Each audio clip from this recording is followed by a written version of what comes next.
এই মিটবল রেসিপিটি আপনারা যদি একবার ট্রাই করেন, আমি শিওর আপনারা দোকান থেকে মিটবল কিনে খাওয়া বন্ধ করে দেবেন। এতটা সফট আর ফ্লেভারফুল। প্রথমে এখানে আমি 300 গ্রাম বোনলেস চিকেন নিয়েছি, এরপর দিচ্ছি কাঁচামরিচ, এরপর দিব 1 চা চামচ আদা বাটা, স্বাদ মতো লবণ, কর্নফ্লাওয়ার 1 টেবিল চামচ, গোলমরিচের গুঁড়া 1 চা চামচ, চিলি ফ্লেক্স 1 চা চামচ, আর সয়া সস দিব 1.5 চা চামচ। সবার শেষে দিব 2টা রুটি, 2টা রুটির বদলে আপনারা বনও দিতে পারেন। এরপর এগুলো সবগুলোকে একসাথে ব্লেন্ড করে নেব। ব্লেন্ড করার পর মিক্সচারটা দেখতে এরকম লাগবে। যেহেতু এটা স্টিকি, হাতের তেল লাগিয়ে নিতে হবে। সবগুলো এরপর একটু ভালো করে মেখে নিব। মেখে নেওয়ার পর ইচ্ছামতো সাইজ অনুযায়ী বল বানিয়ে নিব। আমি এই সাইজের বলটা বেশি পছন্দ করি, তার জন্য আমি এই সাইজের করছি। আপনার চাইলে এর চেয়ে বড় বা ছোট করতে পারেন। এভাবে এক এক করে সবগুলো মিটবল বানিয়ে নিব।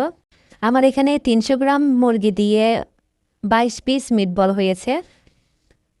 এরপর এই মিটবলগুলো সবগুলো যখন বানানো হয়ে যাবে তখন দেখতে কিছুটা এরকম লাগবে।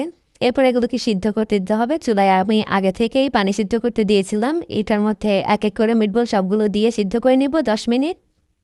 তখন চুলার আঁচ থাকবে মিডিয়াম টু হাই ফ্লেমে। 10 মিনিট পর সিদ্ধ করার পর দেখতে এরকম লাগবে। দেখুন কতটা সুন্দর লাগছে। এখন মিটবল বানানো শেষ। এগুলা একটা ছাঁকনিতে করে ছেঁকে নিব।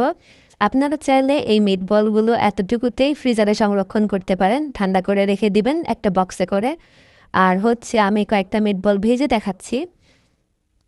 Golden brown, deep golden brown হতে হবে। যদিও এটা সিদ্ধ করা, কিন্তু আমি একটু বেশি ভাজি করা চেয়েছিলাম। ভাজি করার পর দেখুন দেখতে কতটা সুন্দর লাগছে, আর কাটার পর তো এটার সফটনেস বোঝাই যাচ্ছে।